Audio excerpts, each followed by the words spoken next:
Yeah, am I going to sit there? Am I going to say, well, I was a refugee. I had limited education. I didn't start school until I was 10 years old. I had polio. I had nothing. I went through the refugee. I graduated from a refugee school. It's like basically, students teaching students. Just a basically a period of passing the time. Yeah.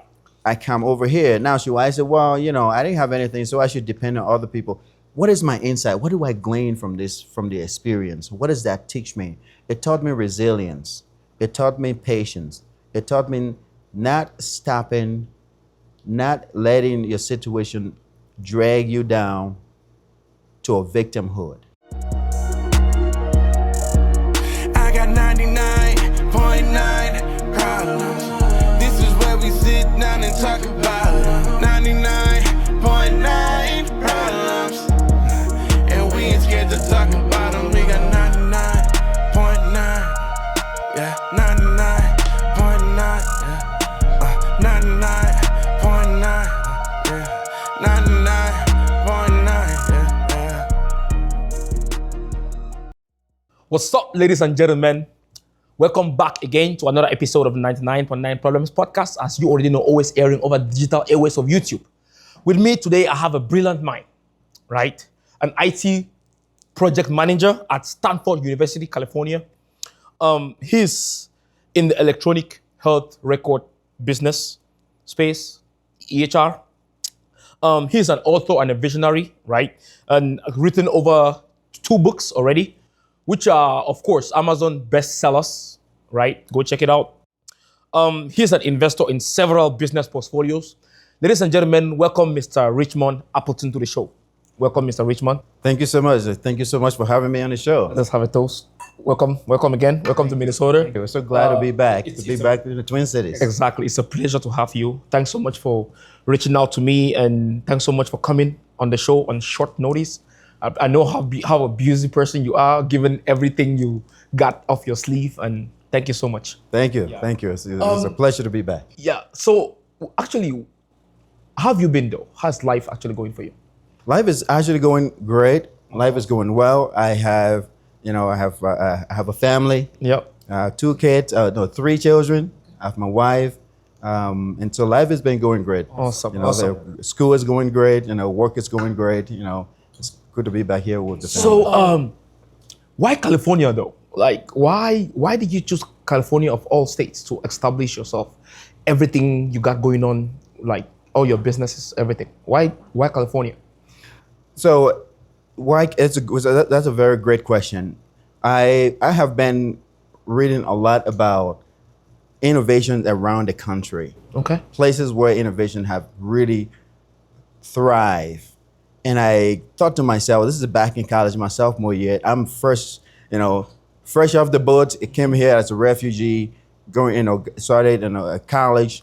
And I'm reading all about, I love geography. I love, different cities. I'm reading about different cities, New York, California, Los Angeles, San Francisco, Chicago. Mm-hmm. And what are these cities about? And I'm reading about, San Francisco, the Silicon Valley, the birthplace of the computer history. That's right. And I got really interested.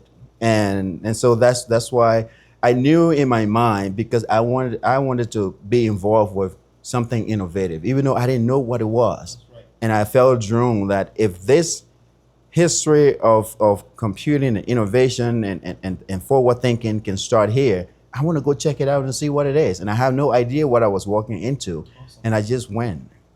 So, talking about Los Angeles, right? Anyway, California in general. I hear that somehow it's not business friendly. And of course, with the high taxes over there, I know it's quite different from other states. What do you think about that, in as far as establishing a business over there is concerned? I think it's true that California is a high tax state. Mm-hmm. But the innovation, the idea behind every business, if you think about the taxes, if you think about the over-regulation, if you think about all of the other burdens, I think people have gotten into the mindset of, you know what, this is my goal, This is my dream, this is my vision. Right.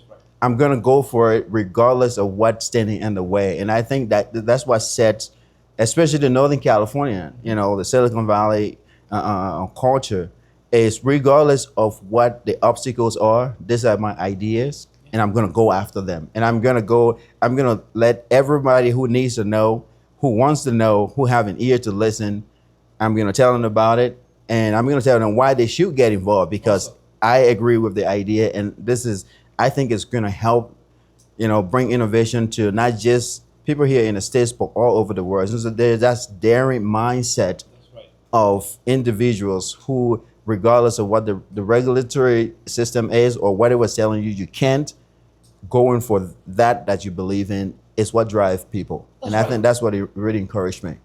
That's right. Haven't been a Minnesota resident for quite some time, right? In the past.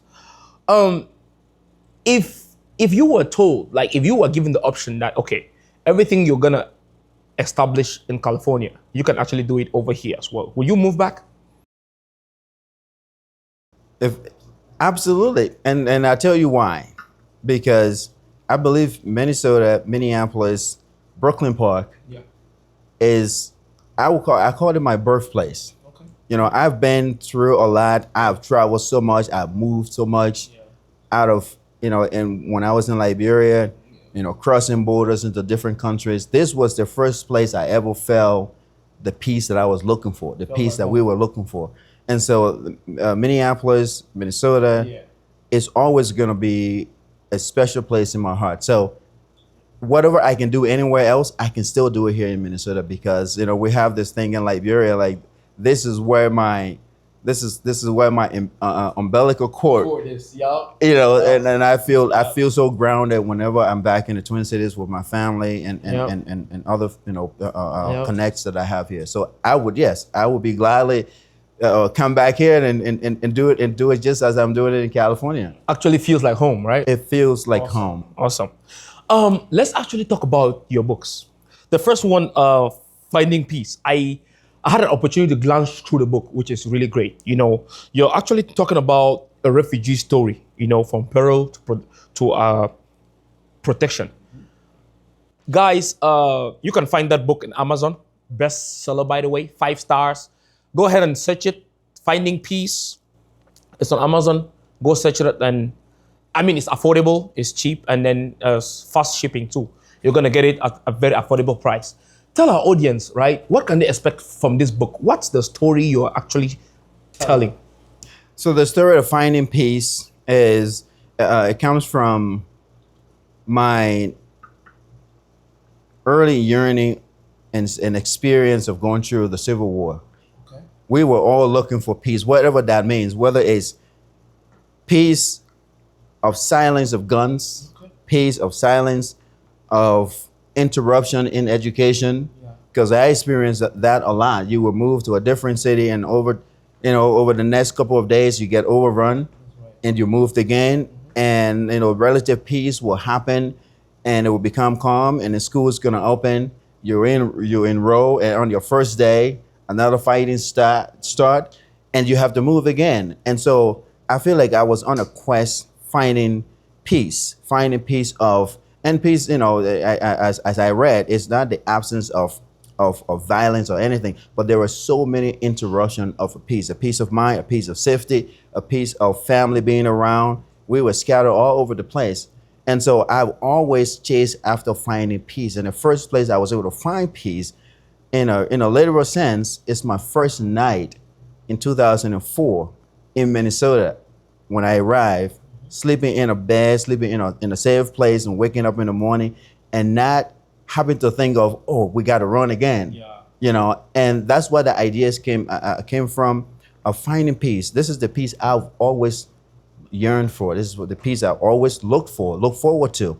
And for the first time, I'm in a peaceful place where I don't have to worry about the next day of bombardment, of fighting, of displacement, of being a refugee. That's where that story came from. It narrates my experience going through the war, going through refugees, going through the resettlement process, and coming to Minnesota and finding this piece of an environment that's welcoming. I don't quite think the generation now is gonna be able to assimilate to understand the kind of things or mental displacement that you guys went through back in the time with the war in Liberia. By the way, how long did that war actually go on for? So the war lasted for, those who, we would say the war lasted for over 20 years. Oh shit! Right? It's you read, hear it, and there in archive that lasted for 14 years. But the war actually started from the 80s up to 2006. Wow. When Liberia first had their first democratically elected government. Yeah. And so it went over 14 years. So, but if that war went on that long, right? We recall that you guys, Liberia got its independence in 1847 from the United States, right? Is that correct? Well, was it actually independence, or what actually happened? well, they gained the independence, not necessarily from the United States, like the story go that over this past weekend, which was the independence, there was a lot of storytelling about Liberia's independence and what was the price and did Liberia gain its independence from somewhere else. Yeah. It was the people themselves deciding, like, we want to declare ourselves independence from all of the colonial forces that were coming and colonizing Africa. Right. Liberia has a strong history of indigenous people who lived there, and then former slaves from the United States who went back, and they had apparently fear that other countries would have come and colonized them. And so they declared themselves as an independent state. Oh, with that stigma from the slavery. They okay. Right. So there was, free slaves fleeing the suppression and the oppression in the United States. Awesome. Went to Africa, met the indigenous in Liberia, and basically took over the country and, basically became the victimizer in a sense, but that's the history, and we, it has to be told. But the independence of Liberia was mostly gaining independence so that they wouldn't be colonized by other, because there were, the British, colonies going on. There is the Portuguese colonizing, the French colonizing. And so these group of folks who left from here, like, we have come here, we don't want to be recolonized unless, so in my belief, in a history might quote me wrong, it wasn't an independent from the United States. In fact, the United States were happy to, let's say, like, if you guys want to go home, hey, a couple with some churches and nonprofit, like, okay, we're gonna help you. There's a whole story behind that too. Like, so who was that war? Like, what was the war about? Who, like, were the tribes fighting each other, or what was the situation? Well, it developed into a civil war. Into a tribal war, but that was not the main reason. It came. The main reason for the war was the suppression of the native people. Right, like I said previously, the free slaves from the United States went to Liberia in 1822 and 1847, had the independence, and from 1847 to 1980, those free slaves and sons of the free slaves were the ruling class, or they created an actual class system, or the caste system, where the natives became the subordinate. And so it was a result of an uprising. The native felt they have been suppressed for over 100 years. And so it's not the right way to adventure, but that's how it became. It erupted into a civil war, and that civil war erupted into a tribal war. It became tribes against tribes, and it became really bloody. That's really awesome. Because I know a lot of people will not understand, like, the pain and the trauma a lot of people went through from there to here. So of course they're gonna have a good reading in this book to know exactly what your experience is, sharing a lot of ways to find peace within themselves, either with their past or whatever they got going on. Absolutely. In the book I delve into my story, and I go back into, okay, what led to this whole thing. And I kind of, briefly, I'm not a historian. I did a lot of research about the incoming of the free slaves, meeting the natives, and the period between that led up to the 1980s. That's where my story began, where the 1980s, the war erupts, and everybody else got caught up in the middle. Awesome. Now, about insight, you're actually talking about cultivating a mindset beyond survival, right? What's that other book about? What are you trying to like emulate? Yeah, Insight. It's I highly recommend it. Even and when I read my own book, I'm not trying to drink my own Kool Aid, but Yeah. it's like, yeah, this is it's amazing because Insight. I wrote Insight as a way to, I look at I look at my whole experience from I was 5 years old, contracted polio. Yeah. By the time I was 10 years old, or 10 or 12, the Civil War erupted. Yeah. So I have limited, ability to run, and a small, like very limited mobility. Yeah. And it was a fast-paced environment. Navigated all of that, went into a refugee camp, navigated the horrors of that. Going through refugee life, made it here. But insight is about, so when you face a situation, when you face a problem, you have to look deeply with that problem, and this relates to any other problem. You have a problem, you have a situation, you have a circumstance. Do you let that circumstance take hold of you, and do you let that trauma reduce you to like nothing, or do you see a pathway? Do you see a teachable moment? Do you see those situations, those circumstances as a learning opportunity? Do you see your problem as an opportunity, or do you see them as paralyzing? Are you gonna sit there? Yeah, am I gonna sit there? Am I gonna say, well, I was a refugee, I had limited education, I didn't start school until I was 10 years old, I had polio, I had nothing, I went through the refugee, I graduated from a refugee school. It's like basically, students teaching students, it's basically a period of passing the time. Yeah.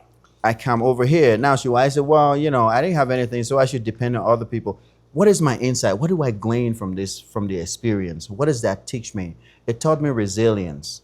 It taught me patience. It taught me not stopping, not letting your situation drag you down to a victimhood. There's an opportunity in every problem. You have to look for it. You have to see it. And if you don't see it, it's going to drag you down. And until you figure out, you have an insight, you have to read the green leaf, the tea leaf in your situation. I came here as a refugee. What does that mean? Well, I have to go back to school. I have to go to school. I have to learn English. I have to start from the beginning. I have to start from scratch. I have to submit myself to what I don't know and ask questions, and be a mentor to someone and say, well, this was my situation, but that's not my ending. It's just a beginning. It's a stepping stone to what I'm going to. And so insight is an encouragement to say, look at your situation and be able to spark the opportunity within that situation. Don't let a big trouble go to waste. There's a lot of people who are, obviously, as you are talking, I'm actually picturing that book, because last night I had a short time. Of course, we were actually hanging out. I had a short time to go through the books. I actually did, because, there's a digital copy. And then, of course, I was able to see the reviews from people online who are buying the book. Of course, it's really great and amazing work you've actually done and put in to like share your experience and educate other people out there, which is great, by the way. Guys, go ahead, and this other book, Insight, is really great. I think better than the first, because it's all about motivation and breaking your obstacles. There's a lot of people out here who are not able to, overcome obstacles, like I mentioned. They are not able to, see beyond the problems or beyond the roadblocks.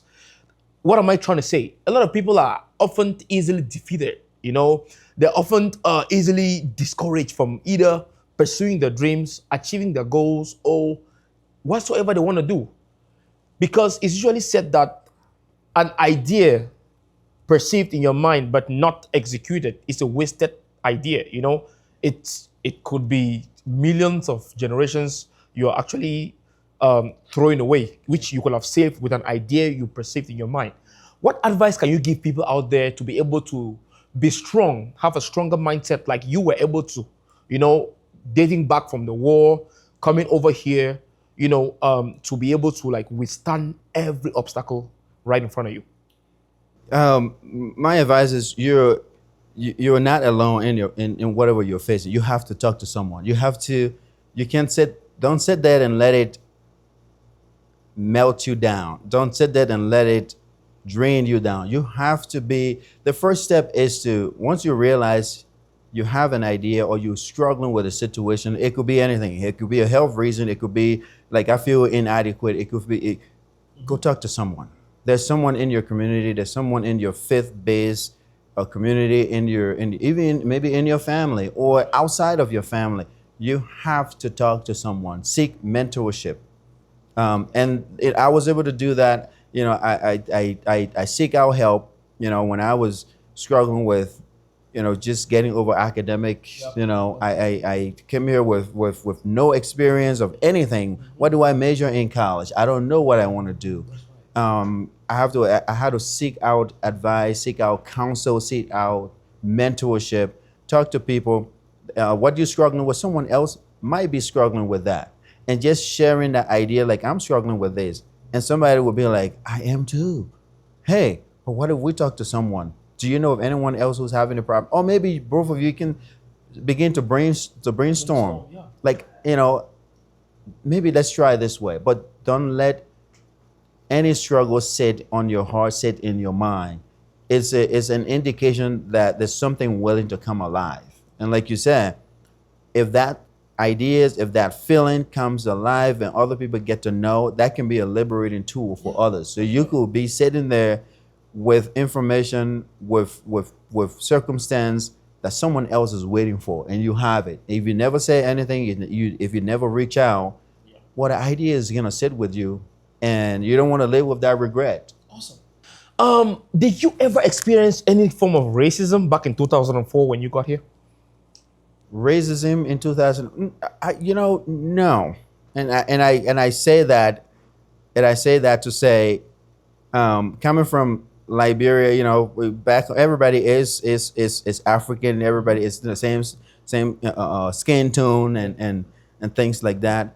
But personally, racism in terms of we can't give you opportunity because of your race. What I was able to do was just to seek out information, seek out help whenever I was needed. And whenever I asked for help, there were people willing to help me out. There were people, even if they didn't know, you know, there is, and I that's how I learned in Minnesota, nice. You know, that's right. If somebody can help you, especially, you know, I came in 2004, and by the fall, in the winter of 2004, by the spring of 2004, I started a community college, spent a semester or two, and then transferred to a university. And so my experience around you know, meeting people was all in a university circle, and it was all trying to help. Everybody's trying to help. You know, I had a mentor. I wanted to study biology, and my professor was a biology professor, and I had a scholarship that would pair you with someone from your culture.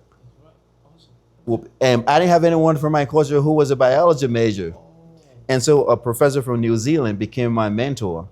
And so there was always help going around. In terms of experiencing racism and or, you know, things against you because of your race, I did seek help, and whenever I asked, I always received what I was, or even somebody would point me to another place where I could get a help from. That's awesome. Really great. Because, you know, I happen to talk to a lot of people. I talk to a lot of people on a daily basis, you know, be it online or in person, from different races, different ethnic groups, different communities, you know. That's why I get to, you know, learn a lot from people, you know, get more information, you know. So a lot of people who came back in the time, because, you know, between the 90s and 2005, it was a little bit harder than it is now. You know, like, many people are coming over to the United States finding it easy. But back in the time, it was really tough for you people who came earlier. Yeah. Now, let's dive into your healthcare business. What's the electronic health recording business about? Yeah. So the idea of creating an electronic health record platform for Liberia came. I have made 3 visits to Liberia now, in 2010, in 2022, and 2024. And and every time I went to visit, I was always looking for opportunities to, like, what can I do? You know, I have been, by way of experience, I've been in the health IT space since 2011, since 2012, 2011. And that has been my passion. Like, you know, I work as a informatics, health informatics, and which means, you know, you help hospitals leverage IT across an entire enterprise. And so it came out of a dream of, I've been doing this. What has been done in my own country when it comes to working with doctors and modernizing the healthcare system to keep patients safe in the first place. And what I realized was everything was on paper. Everything is on paper, and not just on paper, but the challenges that come with medical records being documented on paper with very poor storage. You know, so they take a documentation from a patient name, date of birth, you know, what are you here for, and it's filed on a paper and put into a file. But then after a couple of time when the patient comes back, that record cannot be found. And so there's a whole disconnection. So the idea came about, and because I work in the field, I thought to myself, what can be done on a low scale, not like complex, you know, like that's done here in the US, but the tools exist that you can always at least customize it to a local style. And so the idea behind it was, I want to be able to help give some of the hospital communities an opportunity to go from paper to electronic. And this is going to help the doctors give quality care to their patient and help the patient also at least be in the know of what they've been treated for. You know, have access to their records, or for the doctors to have access to a patient record when they travel from one clinic to another. So you get to track them. Here it's called the continuity of health or care. A patient leave from one hospital, leave from one doctor to another, you know this patient on, you know, a diabetic treatment, that treatment continues from one doctor to another. There's no overprescribing, there's no double lab ordering this. But in the space of my experience of what I've seen, there's a lot of duplication, there's a lot of loss of data, there is really no repository to say, I want to see how long I've been treating this patient on their diabetes or hypertension. There is really nothing. And the result is people are dying out of just basic record keeping. Yeah, and that's actually out of carelessness too. Out of, you know, it's lack of information, you know. So do you offer this service in this line of business only to Liberia or to other African countries as well? So the pilot is starting in Liberia. We have a roadmap to actually expand to scale this platform across West Africa and Africa as a whole. Awesome. So what tool is this you're actually talking about, and do you have a website for it? We do have a website. It's called One Health. The organization we founded is One Health. And the platform for this electronic medical record service is One Health EHR, Electronic Health Records. So our website, go on our website, onehealthehr.com. You're going to hear about all what we do, our pilot program, how to get involved, how to sign up. And we're reaching out to a couple of select hospitals in Liberia who are going to become part of our early startup in December when we launch it. That's really awesome. Because I asked that because I do know a couple of people, friends, family, who looking to open up hospitals or like healthcare centers in Africa per se. You know, not only Cameroon, but looking at Ghana, Rwanda. Of course, they can be able to reach out to you to expand as well. And yeah, and like you mentioned, of course, you know, most places in Africa, of course, not all, most places, some places per se, they still actually do the old way of recording information, like you mentioned, writing on paper. But if they go digital, you know, it helps a lot to keep track of what patients are actually facing, the issues, to follow up. You know, like you mentioned, people are dying, especially from hypertension, high blood pressure, diabetes, all of these things. And until like the digital system came in, people didn't keep track of these issues. You know, when you go to the hospital, they don't document what you're actually sick of. Doctors just go prescribe medications, and then you find out people are dying, but there's no health record somewhere of this person having this issue so they can follow through what they're actually going through. So it's really amazing a lot, Mr. Richmond, what you're doing. And I really applaud that because I definitely went through the website as well. And it's really great. And we're going to make sure that everyone out there watching this and sharing should be able to like share this information across every country in Africa because, of course, it could definitely go a long way. That's right. Now, about that, you're establishing this in Liberia. You're not physically present, as we already know.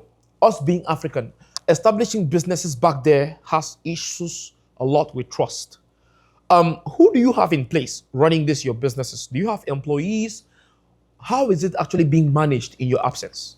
That's right. So we have a team in Liberia, even though we have not launched the applications yet in these select hospitals. Yeah. But we have a team of people who are working with these hospitals, collecting information, and we've been in touch with those hospitals as well. We've had Zoom meetings, understanding their challenges and being able to understand what their workflow looks like and how we can help customize some of their workflow, take some of their internal files, like things like forms. We're building it into our application. Yeah. But in terms of team, we have a team on the ground that's still being formed to be able to work with these doctors. In terms of the system support, Yep. we've been able to. We're building the system to be as a web base, as a web platform. So you can access it from anywhere as long as you have a computer and internet. And we know some of the challenges within the African region or Liberia in specific is lack of a stable internet, stable electricity. So we build the application to be able to function on an offline capability. So you can be documenting a patient record within the application and your internet got really, really slow or went out, the system won't shut down. You will continue to complete your note. And then once the internet comes back on, it syncs into the cloud. Awesome. And so we're not building like the physical server on the ground. Yeah. We're using Google Cloud as our cloud server. Awesome. Yeah. And so it's going to be readily available. Of course, we're very much aware of the challenges when it comes to infrastructure. And so that's why this pilot programs beginning in December is going to really help us to kind of just visualize what the ongoing after the pilot will be. But we're very hopeful. We're very, very, very optimistic about expanding this beyond Liberia. That's awesome. Talk about giving back to the community. That's exactly the example of giving back, Mr. Richmond. I really applaud you for that. Thank you so much for doing that. How are you able to, because I know you got a lot going on off your sleeve. And of course, being an IT project manager, you're able to actually foresee these projects into completion perfectly. How do you manage being that as well, with all your other businesses and everything? Oh, it's teamwork. We're a group of 4 founders, brilliant Liberians, really. And it's just, I look around our communities, like there's so much we can do. There's so much potential. There's so much resources we have. So I'm able to do this because of the team of people that I work with. Right. All of them, we have a software engineer, we have a mechanical engineer, we have a project, IT project engineer. I manage IT projects as well. Awesome. And so we split out the work. It's all hands on deck, and so everybody is contributing to it. Obviously, once we launch, it's going to be a lot more. We're going to have additional folks joining, especially in Liberia, like the team I spoke about. But I'm able to do this because I have a very unique team, and we're still looking for forward-thinking folks to also join us. You can do this with only 4 people. We're looking for forward-thinking. You don't have to have an IT background. You can have a healthcare background. You can have a project planning background. You can have being able to relate to people, build relationship with people. We need all Liberians to be, all Africans, so to speak, to be able to join this. So if we're launching in places like Cameroon, we want to have someone who understands the Cameroonian culture, how healthcare works, how it's delivered, and across the board. That's awesome. That's awesome. Now, how is it like being an IT project manager, of course, for Stanford University in California? Because I know that's obviously separate from what your business in the healthcare is about, right? That's right. Okay. Yeah. So how's that like on a daily basis? On a daily basis, so yes, I'm an IT manager at Stanford University. So the university has so many portfolio. They have a healthcare side and a university side. I work for the university, and on the university, the student have their own healthcare. So I manage the student healthcare. So you're talking about 20,000 students. Oh, I get that. There's of course a correlation with what you got going on in Liberia. There's a correlation. Awesome, So we have with a healthcare application for the students, and of course, if they have to be deferred or referred to the hospital, they go to the university hospital. But within the university side, under the vice provost for student affairs, I work under that portfolio. And what I do, I manage all of our IT healthcare products. Nice. Nice. Our patient portal, our electronic medical platform, all of our IT infrastructures. I manage that. I have a team that I work with. I support over 500 users. Right. And so it's working at a big private Ivy League university. There's a lot of resources to go around, and so and I learned a lot too from what I do. I've seen what works, I've seen what doesn't work, and based on that experience, that's how I was able to reach out to a couple of partners to say, look, I've been doing this, and I think we can look and do something similar for Liberia. That's beautiful. I always look around what works here. It's that we're not any different. We're the same people. We don't, it's technology is booming in the West. It's not because they have three heads. Yep. Everybody have one head. head, The same way. We can do the same thing if we put our minds to it, if we're disciplined enough, if we're visionary enough. That's right. Really awesome. I really appreciate that. It's really great. Now, do you look to teach other people, predominantly here, right? Or are you looking to, expand your scope as well, as far as teaching other people your field in IT, like being project management? Has that ever crossed your mind to teach other people to do the same thing you're doing, to be able to be financially capable of taking care of themselves, or establishing other businesses? Because if you want to establish a business, you need to have the finances as well. Yeah. And we all know that the $15, $14, $16 jobs are not cutting it anymore. Everyone is looking to elevate. So are you looking towards something like that? Or yes. So I have another company called Access Enterprises, and this is geared towards, it's also for Africa focused. AccessEnterprises.com is kind of similar to code.org, which teaches elementary, middle school, high school kids, introduce them early on to computing.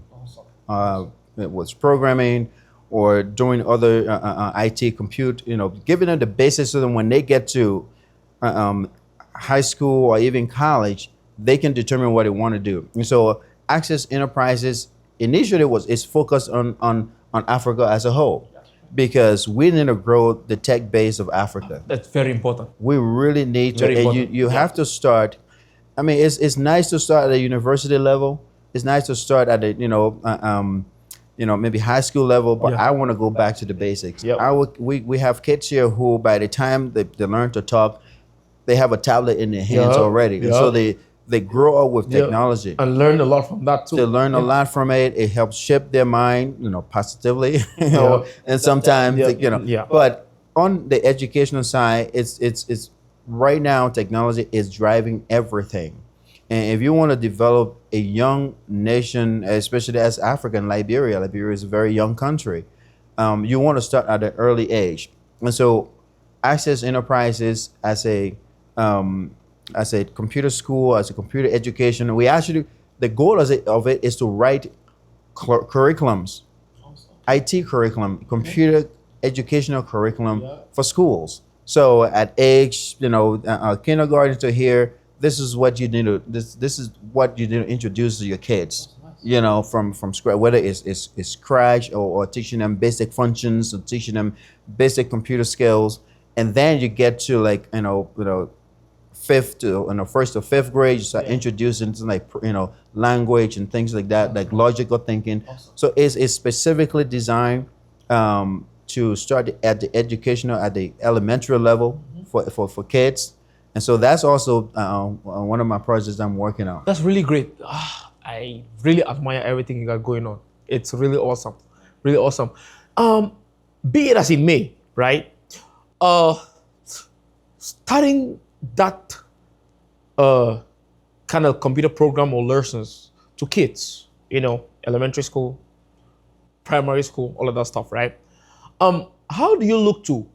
But before I get to that, is it going to be remote or on site? Is it going to be remote learning or physical learning? It's gonna be physical learning. So working directly with schools, have them adapt a computer training curriculum within their school, Awesome. and we develop the curriculum, and we will train teachers to be able to do that. That's right. Awesome. And we're gonna in addition to training, deploying that into the school, we also have as an entity where teachers can come and learn those curriculum and then take those curriculum and go to the classroom and apply them. Okay, awesome. Yeah, I was gonna ask because with kids nowadays, the attention and concentration span is near zero. So how you looking to ensure that these kids are able to adapt to learn this? Because I know it could be very difficult, for teachers taking care of kids at that age. Right. Yeah. And the way I envision it is you have to use storytelling in the tradition and culture of the people. Yeah, right? That's right. If you introduce, it's going to be difficult to introduce a Western kind of learning style. Mm-hmm. If you incorporate the storytelling tradition of a people, how they tell story, how they recognize, and what are the traditional elements within the environment that you can incorporate, with that training. It's going to help engage them because that's something they grew up with. They grew up learning, So incorporating cultural understanding of the class, that's right. of the school system, because a lot of the time students go to school in Africa and they never learn about their own culture. They learn about other cultures, yeah. right? Yeah. This technological environment we're in. You can actually tailor your style of education to the people because that's what grabs the kids' attention. So attention span is very, very short, but if you can make it to where it is recognizable, is relatable to the people, it's going to help get their attention to actually pay attention to it. Yep, that's really right. So looking back, right? Do you have any regrets in life at all? Is there anything you wish you might have changed or done differently? Do you ever sit and think that you have any regrets in life at all? That's a very good question. That's a very great question, really. As someone who experienced it all, loss, educational interruptions, the terrible medical, I was not diagnosed, but I had polio when I was growing up. Yep. And it was not known it was polio. It was believed to be witched. Oh, wow. And it's like, if you guys knew this, you would have, taken me to a city where I would have taken a vaccine. That's right. But and that's where the book Insight comes from. Because the experience actually taught me a lot. There were times during the Civil War, and we would go through a situation, and they, we need able-bodied men, and I wasn't an able-bodied man, and I would be spared because I had polio. And it's like, okay, I regretted having polio, but I just got spared from either doing something terrible or, so every situation actually became a stepping stone in my life. Not going to school for the first 10 years of my life and starting school at being the oldest kids in the class and not knowing how to read, actually helping to focus because I was like, if I need to catch up with these other kids, I need to work overtime. That's right. So it helped. All of the challenges I've been through helped me to overcome, to double down, to apply more of myself. And I think that's the lesson from my book Insight. How can you apply yourself more? It's not like people are asking you to do more, but can you ask yourself to do more? Can you require of yourself to do more? Because once you do that, you can offer more of yourself. And when you offer more of yourself, you get more offers come to you. Yeah, you're definitely right. Because telling yourself that and accepting or motivating yourself is going to push you further than someone else giving you the motivation, right? Now, the last question before we leave for the day is how is accepting your past and reality help you to go further in life? Yeah, the past is the past. You cannot change what's already passed. There's going to be more disappointment coming, and don't tie yourself down to trying to correct what's already. It's like being on an assembly line. That's right. You know, if the boxes are coming at you and they're falling apart, well, think about the next one that's coming so that it doesn't fall off. You know, it's the past is the past. What's now is the now. Not even that what is the future. It's the now. If we can focus on the now, the future is going to take care of itself. The past is going to pass. That's what it's called, past. It's called past for a reason. It's called past for a reason. That's right. Because there's a lot of people living now in regrets or what could have been, you know, and they get stuck in that alternate reality, or they get stuck in that imagination of how things could have been, not focusing on what they can do or what they can make things be. Yeah. And you know, the approach to that is, acknowledge the past, but don't dwell on the past. Look for what the future is, or look for what it is now. Because if you take care of now, that's also taking care of the future. What's already passed, whatever disappointment, whatever regret, you really can go back and solve any of those things.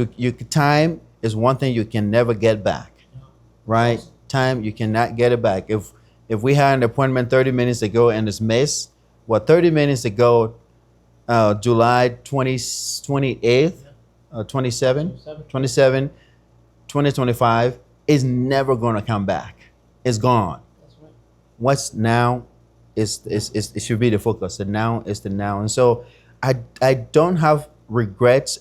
I acknowledge what happened in my past, and I focus on what is now, because that's what's mattered to me most. Thanks so much, Mr. Richmond. Thank you so much. I appreciate you for coming on the show. Having me on. I really appreciate you. Thank you so much. Guys, if you haven't already, please go ahead and subscribe to the channel.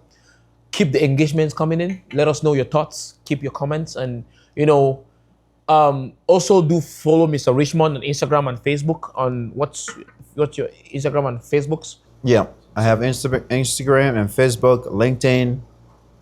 So where actually can they find you? So they can find me on my website, okay, richmondappleton.com. Okay. You can find me there. I have my books there as well. You can also follow onehealthehr.com. We have a Facebook handle and Instagram, and all the information's there. Thank you so much. This has been a pleasure. Awesome. You've heard it all. Go check him out. Check out his website. And of course, get the books from Amazon or through the website as well. It's best selling. And of course, there's a lot you're going to learn from him, as you have already heard in the video. Thank you guys so much for watching. I appreciate you all. See you guys on the next episode.